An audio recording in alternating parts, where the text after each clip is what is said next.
And welcome to the Alouettes Flightdeck podcast dedicated to Montreal Alouettes football, presented by our good friends over at Royal Retros.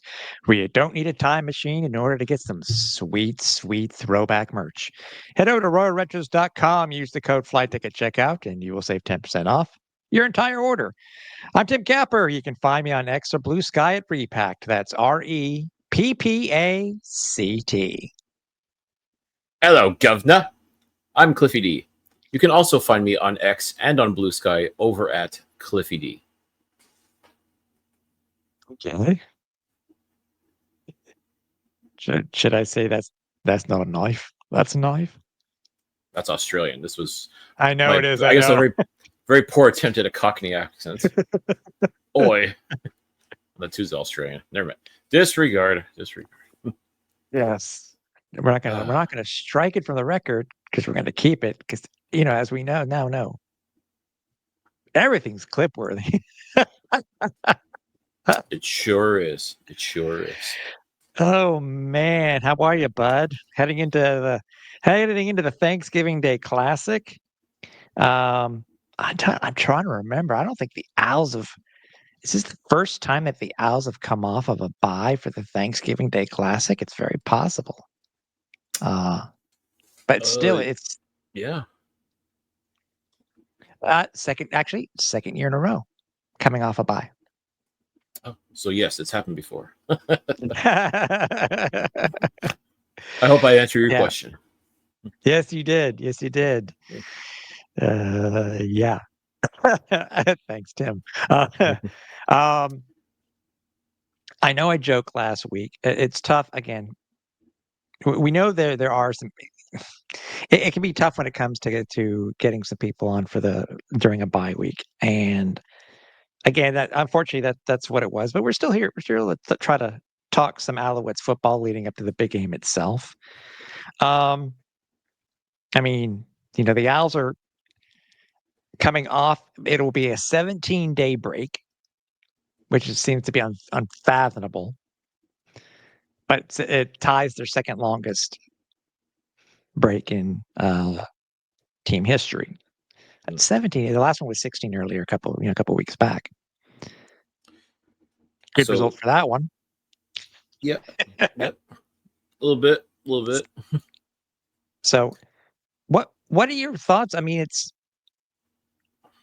today was technically day 0 for the team. They'll be practicing for the rest of the week in a weird place to play on. They're not playing at Stade Bear on Saturday. They're playing in the, do I call it the Annex Field next to Stade Bear on Saturday? Something. Yeah. You didn't know that? Yeah. They're not playing at Stade Bear. Remember? Yeah. It's the field that's next to it. So if we go to practice, we're standing. I would imagine. You could bring a chair, I'm sure. I bring a chair. The one plus about this, by the way, this coming weekend is something that if you go back since we've been doing this show, one of the things that we have always talked about is, at least for the last 5 years, Cliff, 5 and then a couple more prior to that, or just at the very beginning, it's been raining. The weather's been absolutely atrocious so far, but fingers crossed, so far so good. At least at the time of broadcasting, it's supposed to be 18 degrees and sunny. So I can't complain. I can't complain. No, there was a time when most people, myself included, would be going to that Thanksgiving Day game in shorts and a t-shirt. Like, that's how warm it was in Montreal. Like, you don't think of October as still like shorts and t-shirt weather, but in Montreal for Thanksgiving at the Percival Molson Stadium, oh yeah, absolutely it was. But as you said, the past few years have not been, the weather gods have not shined kindly upon us. So, I mean, yeah, you got the overhang where we sit, which is fine. But I mean, everybody else is like hunkering down with ponchos and such. And I don't know. It's just, I guess, kind of puts a little bit of a damper on the game itself. And it's such a fun day of football. It really is. And in a perfect world, you'd have perfect weather every single time. And you know what? I go so far as to say it doesn't have to be sunny and warm necessarily. Just no rain no precipitation, nothing like Yeah. that. Like just I'll even accept overcast. Give me an overcast day, no rain. I'm perfectly fine with that. But yeah, as you said, the past few years, the weather gods have just decided, nah, you don't get nice things. Not this year. Maybe next year. And then next And year, nope, still not. it's kind of different this year too, as I'm sure, like, I think quite a bit of Canada stuff, but specifically the East Coast has been very warm. I mean, I remember last week, you know, you and I had our first annual AGM in Mont Tremblant between you and me and the our executive producer and her assistant, and uh, and it was just so nice. And I can only imagine what's be like, because I think a couple of things that popped up I think it was just today on social media. Somebody was doing some reminiscing and some showing some photography of Percival Molson in the fall. And if it, because not, unlike up north in Tremblant, Cliff, it seems that Montreal really has not changed that much when it comes to the leaves right now. But I can only imagine what it will look like from the air. Fall colors, Percival Molson, sunny Monday for the Thanksgiving Day Classic. And again, as you said, it's gonna be nice and at least 18 degrees, and uh, we're just hoping for a good game. It doesn't matter who the opponent is. I mean, sure, over the past couple of years, it has been the Ottawa Red Blacks, but still, Mm. that's fine as long as it's a good game. As I said, and I think we're gonna be lucky this year as far as when it comes to weather-wise. Yeah. And it's funny because technically there's nothing on the line between Ottawa and Montreal. It's like win or lose, it doesn't matter for the Red Blacks so much. Whereas Montreal does still have a little bit of skin in the game because this past Friday, as a result of the Ottawa Red Blacks losing to the Saskatchewan Roughriders at home, yes, ladies and gentlemen, the Montreal Alouettes do qualify for the 2025 Grey Cup playoffs. Yeah. They can finish no worse than second in the CFL East. They are guaranteed of hosting a playoff game at Percival Molson Stadium in November. All we need to decide now is whether it's going to be November 1st for the Eastern semifinal or the Eastern final on November 8th. Believe it or not, folks, there's still a possibility where the Montreal Alouettes could end up in first place in the East and hosting that Eastern final, just like they did last year. Will that happen?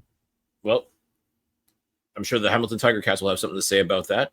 And that's where this weekend's games do have serious playoff implications, basically league-wide, not just in the East, but also the West as well. They've got stuff to figure out because, yes, a Western team will be crossing over to play either Hamilton or Montreal in that Eastern semifinal. So starting this weekend, Thanksgiving Day weekend, sponsored by WestJet, my goodness, there's a lot of football to pay attention to, and there's a lot on the line. That's true, and the Owls will know by kickoff on Monday whether they can pull into a virtual tie with a win with Hamilton, or if Hamilton does clinch the East. Because with a Hamilton win on Saturday, they will clinch the East because it doesn't matter what happens to left. Because with them owning the season series with Montreal at 2-0, it won't matter. And even though Hamilton does have a bye week next week, so anything can happen. So Yeah.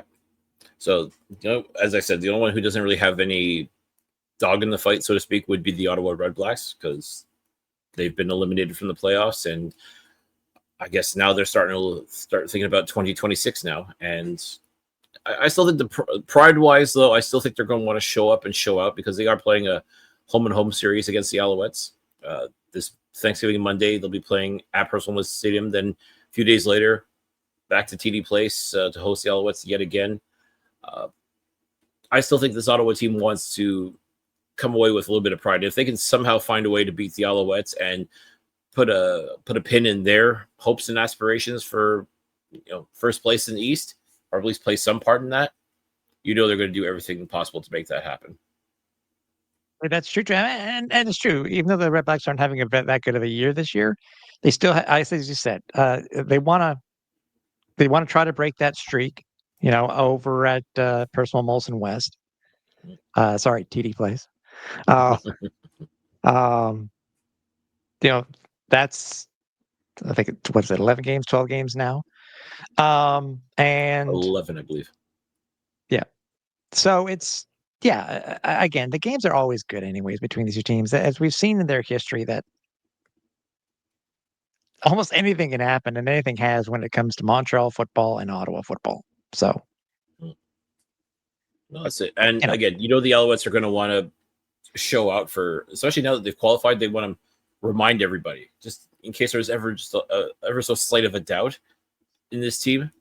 That Davis Alexander and company are going to want to come out on Thanksgiving Monday and just blow the doors off of everybody yet again. So, and if I read correctly, there's over 21,000 tickets sold for this game on Monday. That's yeah, exciting. I mean, there's, again, as long as the weather holds up, a very, very good possibility we could get another sellout game. So, folks, if you haven't gotten your tickets yet, I strongly advise that you do. yeah, and obviously there are things that the Owls do. Post, they finally announced them going, as we've talked about in the last episode. They're going to the mission again to do their post game. I did not know it was 21 years. So, all by the way, I can't remember if it's consecutive, but I'll say consecutive. 21 years that they've done this initiative post game. Well, I don't think they went. I don't think they went in 2020. In all fairness, but Oh obviously, well, obvious why. yeah, So yeah. technically not consecutive, but yes, I think they. I mean, aside from that one hiccup, I think they've done it technically consecutively, for 21 years. So I mean, which is still absolutely incredible that they do this. I mean, imagine these guys go and they play a hard fought game, and especially if they get the dub, then they're going to be excited. They want to go out and celebrate. But no, they'll do that probably, but before they do, they're going to help give back to this community, help out their, the less fortunate, and maybe give them something to smile about. Help serve them a hot Thanksgiving meal, and just be there for them, kind of thing, which is something I've always found really amazing that this team does year in and year out, and they're continuing to do so, which is absolutely incredible, and just part of what the CFL family means to me. Like when you talk about the CFL community itself, and just everybody taking care of each other, that's what it's about as far as I'm concerned. And it doesn't get much better than Thanksgiving Monday, knowing that many members of the Alouettes will be going to the Welcome Mission Hall and helping out their fellow man. Yeah, for sure, and also the other initiative too is that, as we mentioned, I think a couple earlier this year, is that you know uh, not every city did the tackle hunger thing, and earlier I think it's 2 weeks ago.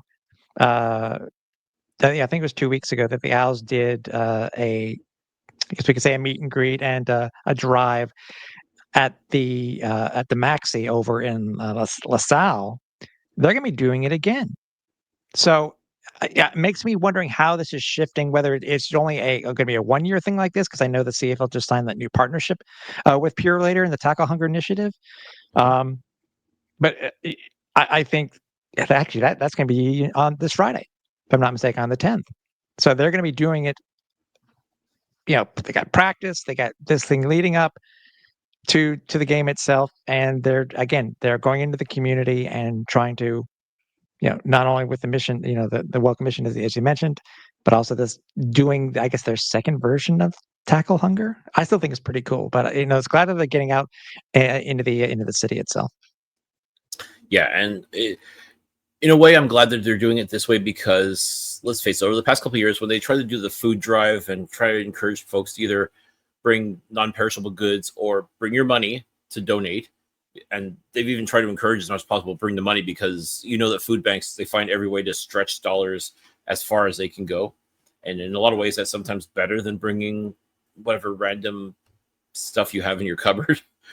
But one of the things that has always it's always kind of bugged me just a little bit is that you see like places like Hamilton, Regina, Winnipeg, and so on, and they crow about raising over 100,000 pounds of food, or whether it's dollars or cans of food or whatever. Like they're talking about like 6 figures worth, whereas Montreal, they're lucky to get 1,500 pounds or dollars or whatever you want to call it.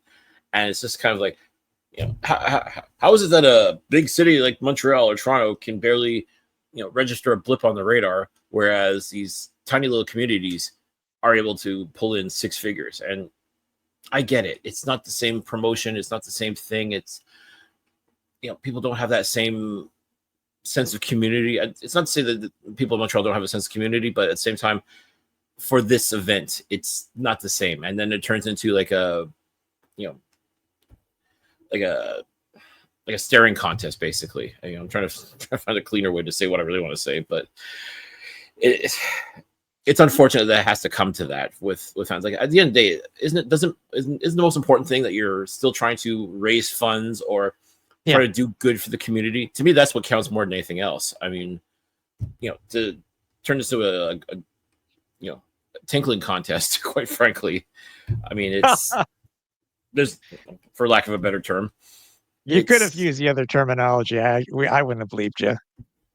Fair, but I'm trying here too. All this to say that I'm glad the Alouettes are trying something different. They're now leaning more towards the virtual way of donating, and they're doing events like this, like meet and greets at the grocery store to help raise awareness and whatnot. I mean, it's, as far as I'm concerned, it's just as good as what the traditional model has been. And hey, if the traditional model works for you, then God bless. You do it. If that's what works for your community, I say go ahead and do it by all means. But if Montreal has to do things just a little bit differently, I don't see anything wrong with that either. No, I don't. No, I know what you're saying. And might as well mention, it's funny. I'm just gonna throw it in because you kind of did a good job in using good segue. Speaking of meet and greet, we are going to be holding our third annual meet and greet this Monday from 10:30 a.m. until 12. It will be over. It will be with our friends over at Le Fantkevi. And just come and say hey. Come and say hey, chat. Wear your Alouettes Flightdeck merchandise, or better yet, as we're going to talk about here in a couple of minutes, give to a good cause and receive a new commemorative collectible, Flightdeck collectible. That sounds good. By the way, I got to see this. And even before we bring it up, whoever, with the announcement that we're talking about, whoever came up with that AI version of bobbleheads of you and me, got to get that done. And also, the person earlier today who said, or the other day, wrestling buddies, come on, nobody will buy them. But that would be funny as hell. Wrestling buddy versions of you and I. It really would. Heck, why stop there? Let's get other podcasters involved in that as well. Let's make a whole federation, if you will, of podcaster buddies. There. That's what you did there. Even though they can't use that word anymore. Oh, no. Yeah. No, that's pretty good. But yeah, third annual meet and greet. Come and say hey. Just chat, even just as you're walking up, going to go get some hot dogs. Again, this is the big one of the year for most of the tailgaters that are there. Turkey. Turkey and all the fixins. What do you mean you don't want to have it at 10:30 in the morning? So what? It's turkey. I don't. Not only turkey. That, what is Thanksgiving all about besides turkey? Family, getting together with loved ones and your friends, and having everybody get together and celebrate something that's so special. Which, in our case, Alouettes football. I mean, So definitely, folks, by all means, head on out. If you're coming to the game, come a little bit early. Come to the meet and greet with Tim and I. We'd love to see you. Love to talk with you. And yes, folks, we got these collectibles that I gotta say, absolutely incredible. And you folks are going to want to get your hands on these as well. And what do you say we show them, Tim, what we're talking about as well? Yes. Let's talk about a little bit how this sort of came to be. Okay, so I, as we've already done on socials, but we are doing now in audio and in video format. We are here to announce the collab that we have done this year with our friends over at PinForce. PinForce is the sister site of the CBS Paramount partner fan sets. So by the way, if anybody knows either of these sites, especially the name fan sets, you'll know what I'm talking about. They make good stuff. But we did a collab with them this year for something unique that we didn't think that I don't think any podcast has done when it comes to maybe specifically tied to a podcast.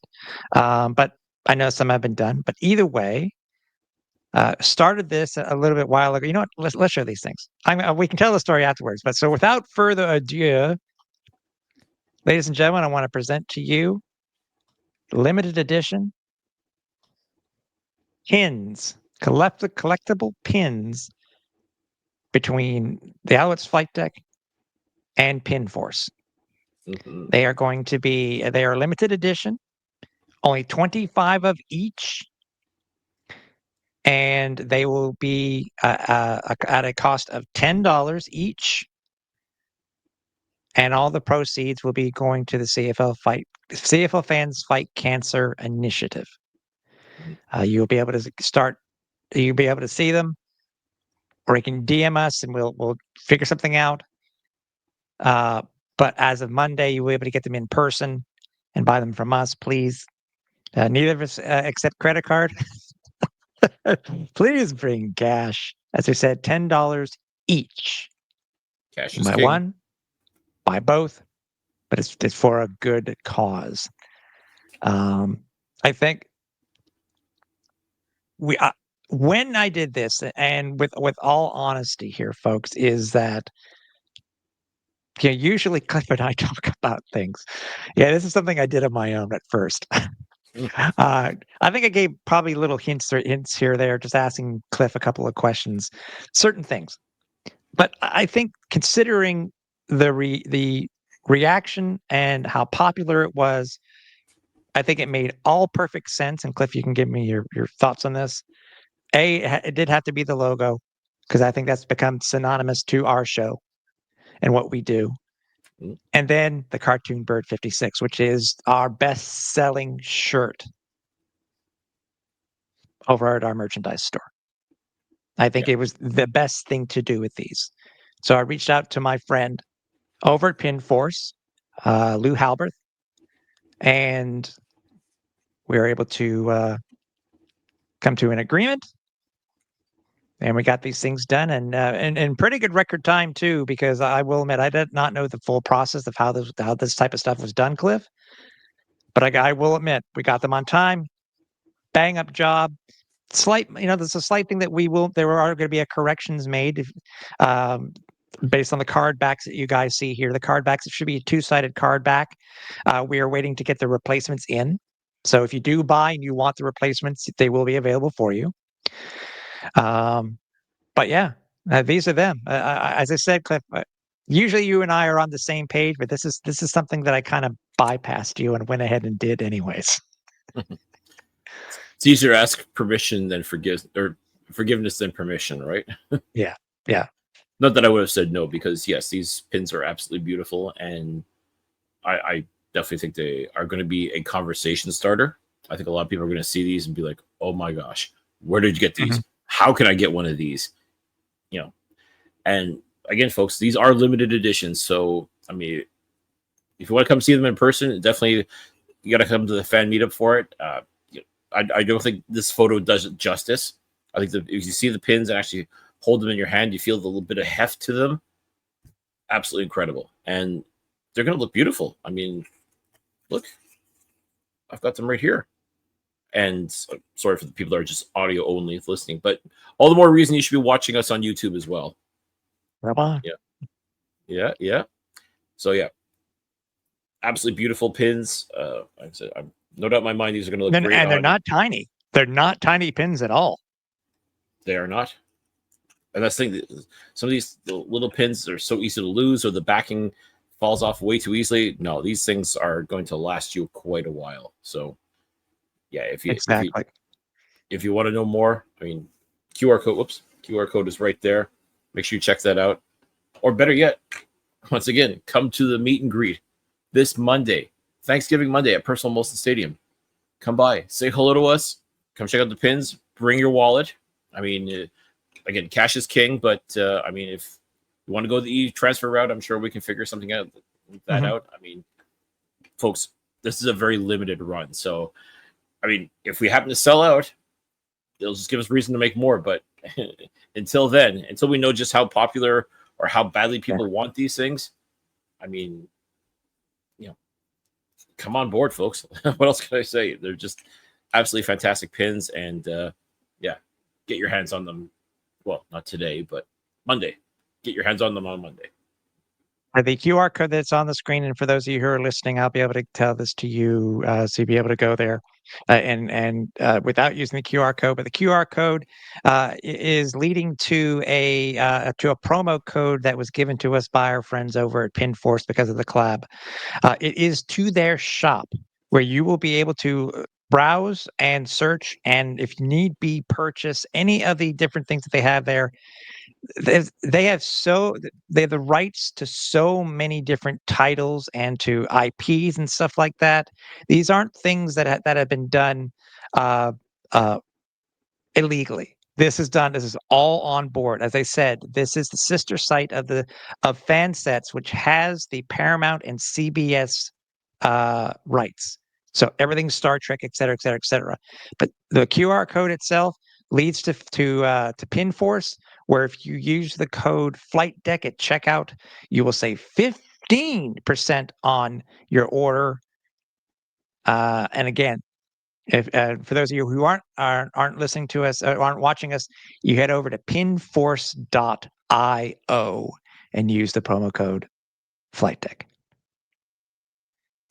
There you go. So, all right. No, that this is something that's been in the works for a little bit. I will admit. I think it's just Cartoon Bird 56 one looks so good. And it's for good cause. As I said, all the proceeds will be going over to the CFL Fans Fight Cancer event.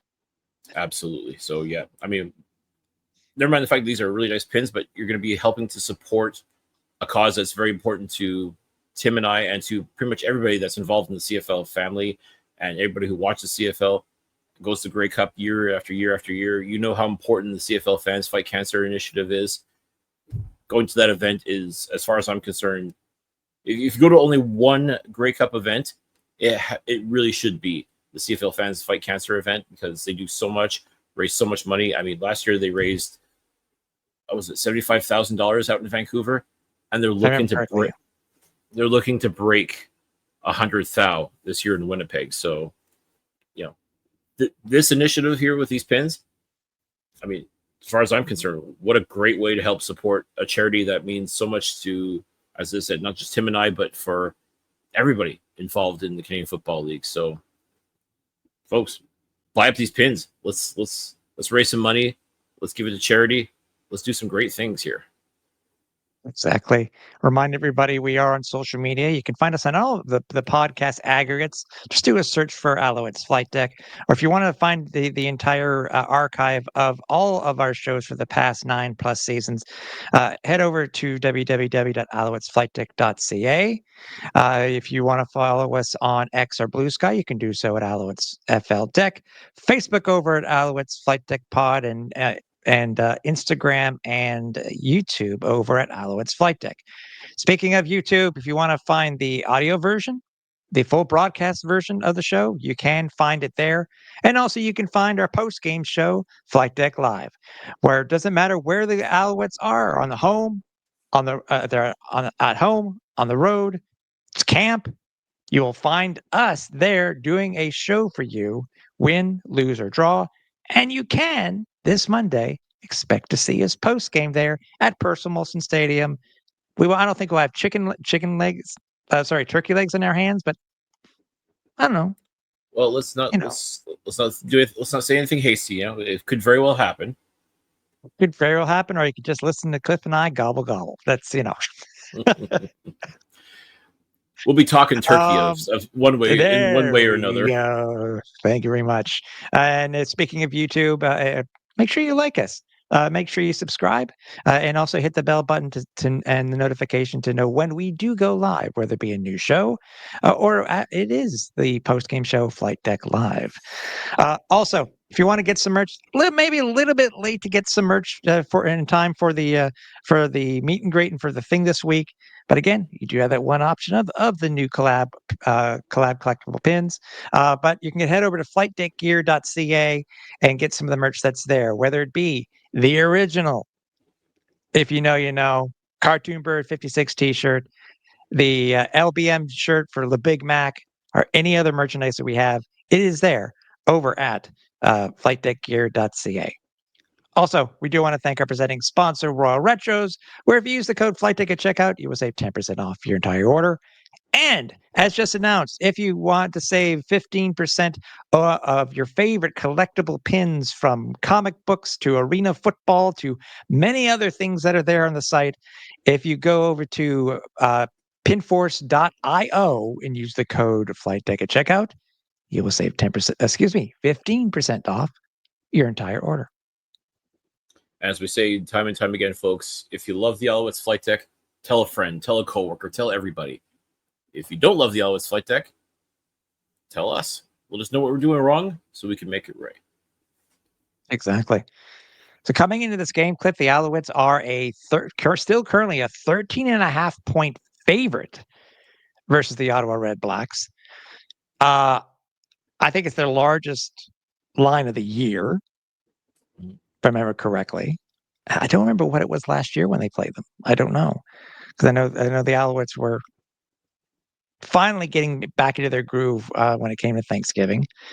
It's also this is mind blowing. This is the home finale. The home finale. Home regular season finale. Thank you. I just finished telling everybody that we're going to be playing football at Percival Wilson Stadium in November. So no, it is not technically the home finale, but it is the regular season home finale. So let's clarify. And not only is it the regular season home finale and the Thanksgiving Day Classic, but the Alouettes are going to have some Hall of Famers on site, aren't they, Cliff? They sure are.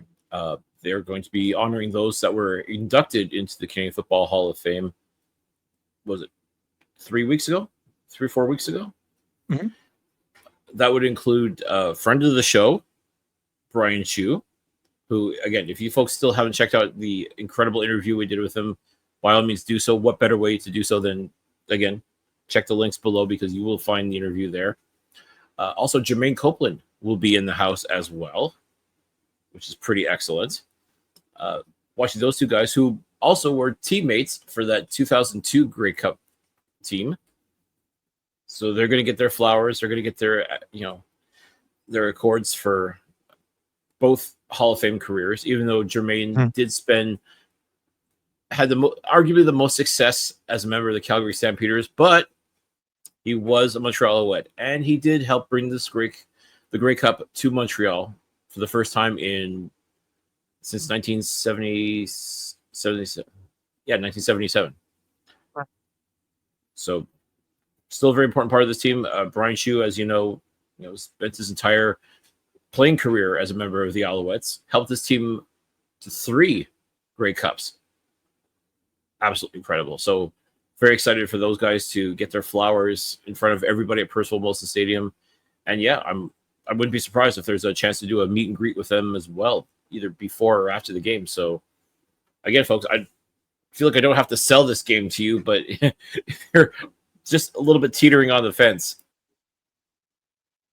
I say go out and get those tickets, because I think it's going to be a beautiful day no matter what. Even if the weather gods decide to, put us over a barrel yet again with the rain, the fact that the Alouettes are going to be playing their best football. They're playing. Do we really call them a rival? Can we really call the Ottawa Red Blacks a rival? I mean, it's I think they are. I think they are. In all honesty, when it comes to, it may currently not be on the same level as Toronto, Hamilton, but then again, that's been lopsided also over the past couple of years. Winnipeg, Saskatchewan, the Battle of Alberta. Really, BC is the one that's. Do they have a natural rival? I mean, I would call honestly, I would call it. And you know what? To me, this game itself is like, this is our Labor Day. you know, Thanksgiving Day in the U.S. doesn't mean anything unless the Detroit Lions or the Dallas Cowboys are playing on Thanksgiving Day. To me, that's what this is.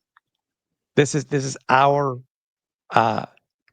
Tradition. this is our right. This is our this is our thing for Thanksgiving, and it doesn't matter who versus who it's against. But you know what? I don't mind these back to backs. I'll take the back to backs. And, you know, if you're going to do a back to back, I'm really glad it's this one, not like last year when they had the Alouettes play Ottawa at Percival Wilson Stadium on the Thanksgiving Monday, and then 4 days later, hop on a plane and fly all the way out to frickin' Vancouver to play the Lions. Mm-hmm. What absolute BS! That pissed me off something fierce. I mean, that is like, why would you set up the schedule like that? That makes zero sense. A home and home series like this, okay, you're gonna play this team 4 days later, 5 days later, okay, but at least it's a bus ride, hour and a half down the go down to 417 or go up to 417, I should say, to Ottawa. That's doable. That's reasonable. That okay, I got no problem with that whatsoever. Getting on a plane and traveling 3 time zones to play a team, and then you'll wonder why they pooped the bed. And it wouldn't matter who was the starting quarterback for that game, whether it was Cody Fajardo or Davis Alexander. The result would have been the same. That's the unfortunate part. I mean, yeah, I know. Just really left a sour taste in my mouth. So I'm very happy that this year we won't have any of that. It really is. Ottawa comes to Percival Wilson Stadium on the Monday, and then 5 days later, the Alouettes head out to Ottawa to go play them at Percival Wilson Stadium West. Going to be absolutely fun. It'll be a fun home and home series, not BS like what we saw last year. And by the way, we were talking earlier about this being the tied for the longest break in between games in team history. This is the last time that they had a 17-day break, Cliff, was for a Thanksgiving Monday matchup in 2014 versus the Saskatchewan Roughriders. So that's where that's where it's occurred. So it's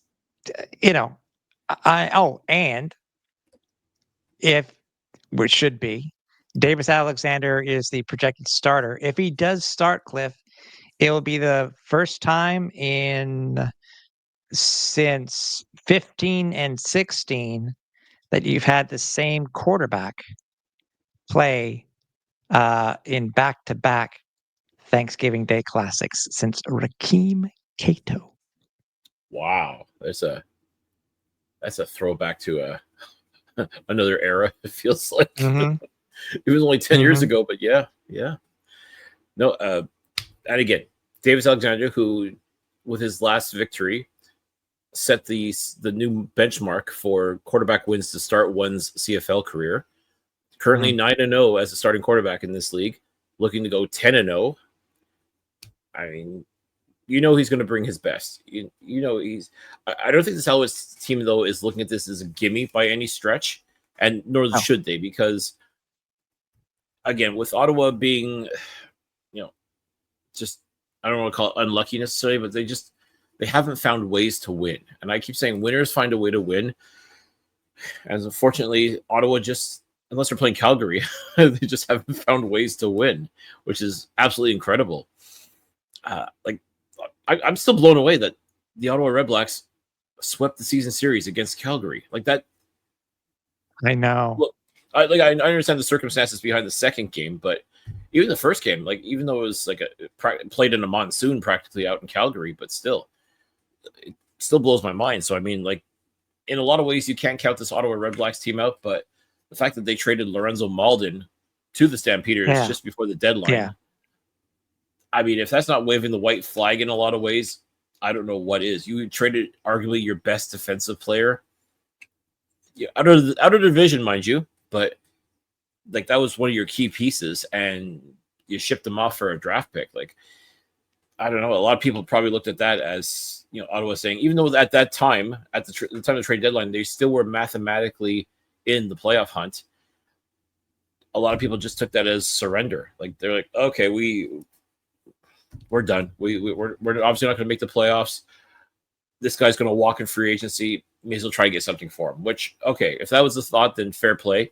You in a situation like that, yeah, you kind of do what's best and ultimately don't trade him to a division rival. But oh my, could you imagine if the Alouettes had traded, or the Red Blacks had traded Malden to the Alouettes, or even to the Tiger Cats? Sheesh, that would have been horrendous. I'm sure Ottawa fans would have just been apoplectic at that. But nope, trade him to the Stampeders, which is obviously the smart thing to do. And then will he stay in Calgary? Only time's going to tell. But Ottawa's defense now not looking quite as fearsome as they were. So it'll make for an interesting game on Monday because Montreal's defense is on point and looking to establish themselves once again as the elite force in the Canadian Football League. We got to see that in a good way this last game versus Calgary here in Montreal, but you want to keep that momentum going. You know that Noel Thorpe wants to keep these guys on edge and get them hyped and ready for this game. And again, it's not going to be a gimme. I can tell you that right now. Even if Montreal has all cylinders firing right now, like I think right now they are where they need to be. I think they offensively, defensively, they're back. They're back to where they were supposed to be. They're back to being that team that we saw the first 3 games of the season. But you can't rest on your laurels. You can't just think that this is like a nothing match, even though Ottawa has nothing to play for. Like Ottawa's going to come in with something to prove as well. Don't forget, there's also William Stanback, Eugene Lewis, former Alouettes, that are going to want to come and spoil the party for them just a little bit as well. So, and if Hamilton loses on Saturday, it will mean even more for the Alouettes to potentially tie them virtually for first in the CFL with Hamilton going on a bye. Which makes me wonder too. I mean, if at that point, if Hamilton wins and ultimately sews up the Eastern Division crown, do we maybe see the start of resting some players just for that simple fact of staying ready? Or again, we saw it happen last year when the Alouettes had that major success and started coasting basically after Labor Day. And how did that turn out for the team? Not great, even though they were in first place and had the division sewn up. I mean, it goes to show that, it ain't over till it's over. I mean, there's a good chance Montreal could end up in first place. More than likely, they'll have second place and will be hosting that Eastern semifinal against a Western team to be determined. But you know that the Alouettes are going to be determined no matter what. If there's a chance that they can still be in first place, they're going to do everything possible to make sure that happens. So all this is going to basically lead into a very entertaining football game on Monday, regardless of what the stakes are. And I'm looking forward to it as well. We always look forward to the Thanksgiving Day game, but this one in particular, just to see Davis Alexander go back and keep doing his thing and try to get to 10-0 as a starting quarterback, to see this defense come alive at the best possible time and remind Ottawa and everybody else just who the heck they are. So they can do that. It's going to make for a very entertaining Thanksgiving Day. I agree. Quick note on transactions. The Alouettes finally announced 2 transactions that were actually made on the 27th. Jose Barbon and Ed Montiel were both released. Also, a change of quarterback for the Alouettes. Their 4th stringer, I guess because 4th. Yeah, 4th. Cameron Dukes was released, and E.J. Perry was picked up to replace him, and he was Cameron was on the active roster, but now, he was a scratch, but now E.J. Perry out of Brown has been placed on the practice roster. Any particular thoughts on that? I mean, we didn't see much of Cameron Dukes, but 1, maybe 2 series because James Morgan just was not playing very good. Like it's weird because I was actually kind of excited when the Alouettes made the move to bring Cameron Dukes in, because I thought, okay, this is a guy who still has a lot of football left in him. He's still a young man. He's also a Grey Cup champion. He's also somebody who knows what it takes to win in this league. And even if it was just to kind of keep the seat warm while Davis Alexander recuperated from his injuries, or while McLeod Bethel Thompson was trying to figure things out, as well as deal with an elbow injury of his own, I thought, okay, at least Cameron Dukes has played in this league and can contribute. But ultimately, as I said, basically 2 series in a game that they had no hope of winning, essentially. I mean, that to me is not the best way to, develop someone in this league or on this team. Right. So, and then once Shea Patterson came on board and he became like the de facto short yardage specialist and has been doing a phenomenal job as well in that sense, it almost felt like there's nothing really for Cameron Dukes to do. But if, in my mind, if Davis Alexander is still injured, was still dealing with the injury with his hamstring, MBT still dealing with that elbow injury, why not give some reps to Cameron Dukes? What, like, you saw what James Morgan can do, and unfortunately not quite ready yet. Shea Patterson, as I said, he's got the short yardage down to a science. No worries there. Surely you could do something. Like, give Cameron Dukes some sort of opportunity to showcase what he can do. He has played in this league before, as I said, so you would think, like, is this offense really so complicated that he couldn't pick it up? Like, is that, like, I would really like to know the reasoning why they brought him in to basically do nothing with him and then toss him to the side. I'm a little baffled by that, to be honest with you. Like, I even had a thought, maybe the reason why the Alouettes are kind of keeping him under wraps, so to speak, is because maybe they're thinking about 2026 and the quarterback room. I mean, quite frankly, MBT,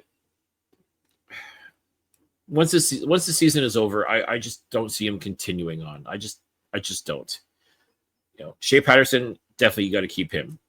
Caleb Evans, unfortunately, suffered that horrific ACL injury.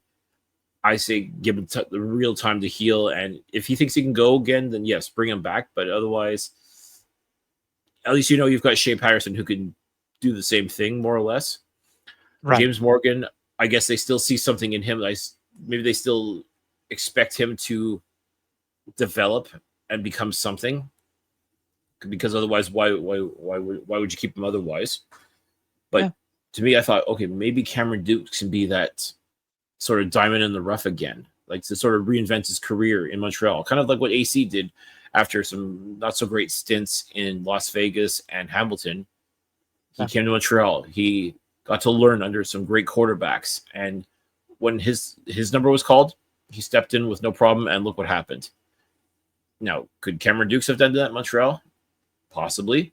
Guess we'll never truly know. I mean, this is definitely Davis Alexander's show, win, lose, or draw, without question. But to have someone, similar age similar caliber to what a Davis Alexander is, I would say that Cameron Dukes is a little bit more of that style than what MBT is.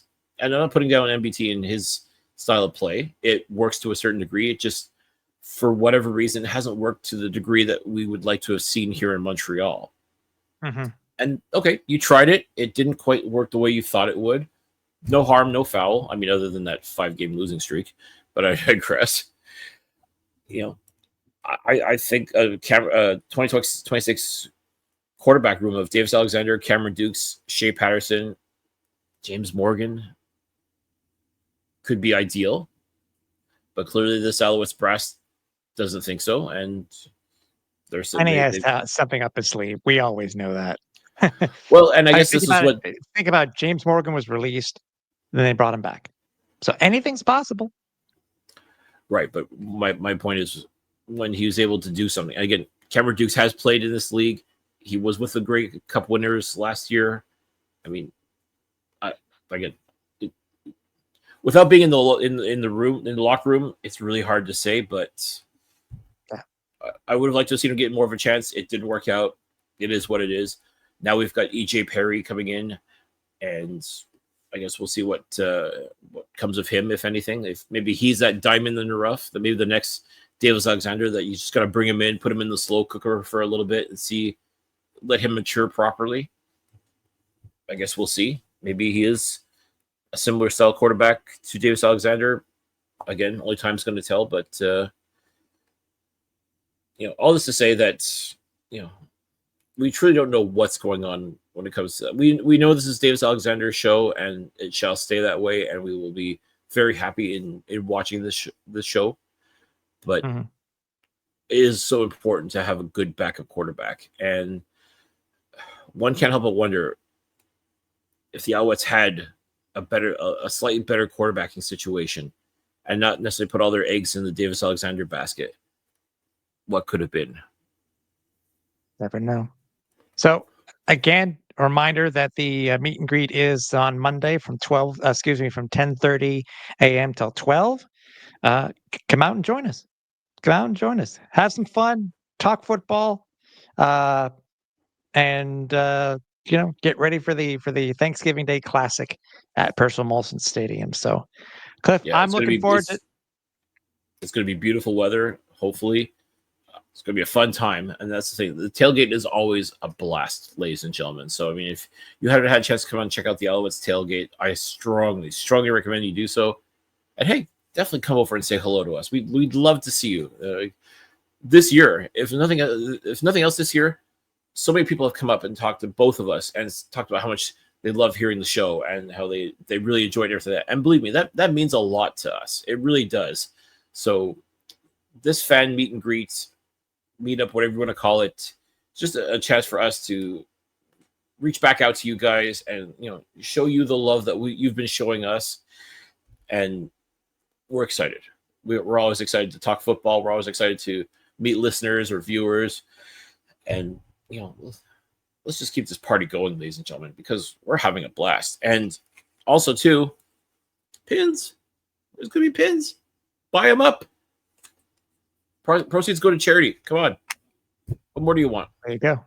Do it. Do it. If you can't be there, DM either one of us on socials, and we'll see if we can figure something out. But again, they're limited edition, and very, very, only 25 sets.